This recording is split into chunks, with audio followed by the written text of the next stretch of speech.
Olá você, eu sou o Carlos Valentim, te dando boas-vindas a mais um programa Dicas Tributárias.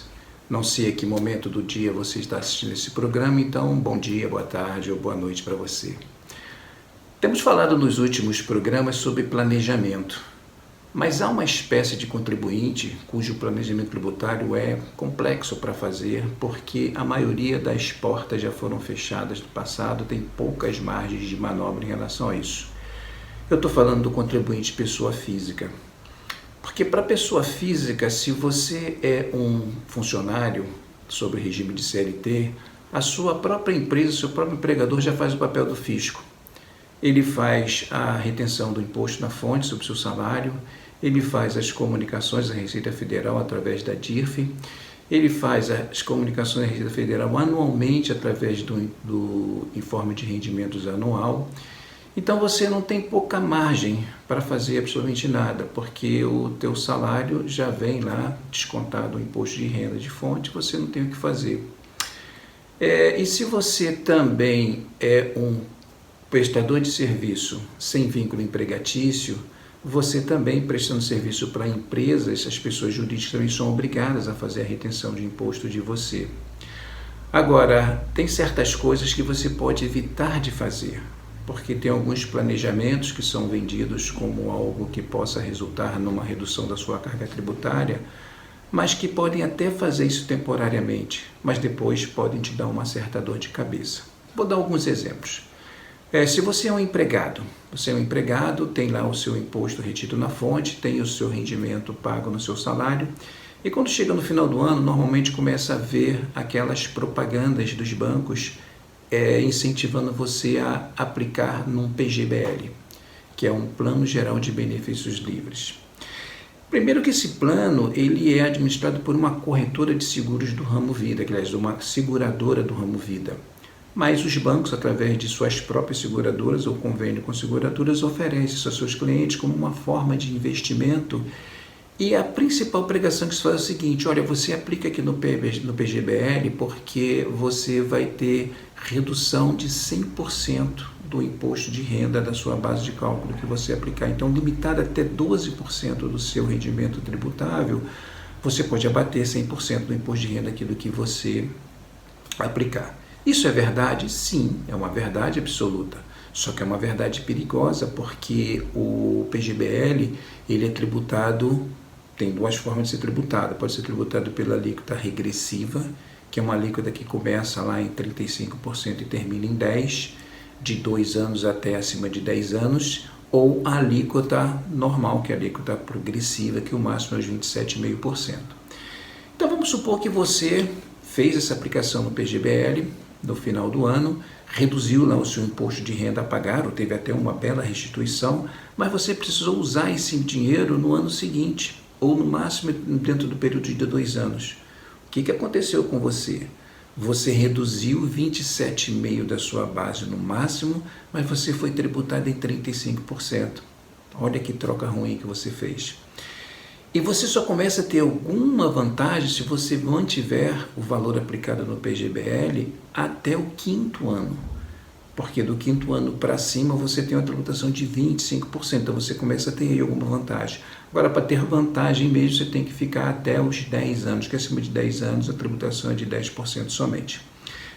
E por que isso acontece? O PGBL, quando você, cada R$1.000 que você aplica, é R$1.000 abatido. Agora, quando você resgata, a tributação não é sobre a diferença, ou seja, sobre aquilo que você aplicou e aquilo que você resgatou. Não, é sobre o valor total do resgate. Então, isso faz uma tremenda diferença. Então, cuidado, toma muito cuidado com esse planejamento. Utilize o PGBL para a finalidade que ele foi criado, que é criar um fundo para você previdenciário para a sua aposentadoria, para você utilizar ele, transformar ele, quando você se aposentar, em rendimentos mensais. E não simplesmente você utilizar isso como um pseudo-investimento para redução de carga tributária. Uma outra coisa também que você não deve fazer é que se você é um prestador de serviço e você presta serviço para uma única pessoa e essa única pessoa te exige cumprimento de metas, cumprimento de tarefas, subordinação e cumprimento de horário, você tem aí todos o pressuposto básico para a Receita entender que há um vínculo estabelecido. um vínculo trabalhista estabelecido, mesmo que ele não seja formalizado, mas há esse vínculo. Então a Receita pode, e ela tem feito isso, desconsiderar a tua personalidade jurídica e tributar você pessoa física. Se você der uma busca no Google, você vai achar diversos exemplos de pessoas famosas, atletas, atores, atrizes, jornalistas, que utilizaram essa prerrogativa da PJ para pagar menos imposto e tiveram uma surpresa bastante desagradável, que a Receita descaracterizou, autuou, e muitos deles não tiveram como reverter essa decisão e tiveram que pagar um imposto altíssimo sobre tudo isso. Então você cria um litígio, e tem outra, quando você cria um litígio desse jeito e você é autuado, fica muito mais caro para você. Porque além do imposto que você vai ter que pagar, você tem uma multa de ofício de 75%. E ainda se o fiscal entender que houve algum tipo de dolo, houve alguma situação na tentativa de enganar o fisco, essa multa pode chegar a 150%. E quando ela chega a 150%, por dever de ofício, o fiscal é obrigado a iniciar um processo penal para fins, uma representação fiscal para fins penais. Ou seja, o assunto é encaminhado para o Ministério Público para investigar se houve crime contra a ordem tributária. Então, a situação que estava complicada, complica-se um pouco mais. Mas tem algumas coisas que você pode fazer? Tem. Se você é um profissional liberal, se você é um médico, se você é um dentista, se você é um arquiteto, se você é um engenheiro, ou se você tem outra qualquer atividade liberal que você preste serviços para diversas pessoas, você pode adotar um regime do livro caixa. O que é esse regime do livro caixa? Ele te permite deduzir todos os gastos que você tenha que são necessários para a prestação do seu serviço. Então, isso é tudo aquilo que você puder vincular ao seu trabalho, é dentro daquele princípio de toda a despesa necessária para gerar uma receita, ela é dedutível. Então, um exemplo simples, você levou um grupo de clientes prováveis para almoçar. Você pagou o almoço deles e desse almoço você discutiu uma série de negócios, gerou algum tipo de negócio para você. Esse almoço, por exemplo, ele pode ser dedutível. Você tem o seu escritório, então toda a despesa para manter o seu escritório, da água, da luz, da internet, do telefone, tudo isso estiver vinculado ao seu negócio, você também pode abater. Então você tem mais ou menos uma natureza de pessoa jurídica sendo pessoa física. Então você pode, agora o que você precisa fazer, você vai ter um pouco mais de trabalho, que você vai ter que ter uma escrituração, você vai ter que ter toda a documentação comprobatória que deixe bastante claro que aquela despesa foi necessária para você realizar o seu trabalho, e você pode ir acumulando isso. A diferença para a pessoa jurídica, quando ela chega no final do ano e fecha com um prejuízo fiscal, ela pode carregar esse prejuízo fiscal para ser utilizado nos anos seguintes. No caso da pessoa física, utilizando o livro caixa, não. Durante os meses você pode utilizar, mas agora se chegou no final do ano, a sua despesa versus de receita deu um resultado negativo, esse resultado negativo é desprezado, se começa janeiro do ano zerado.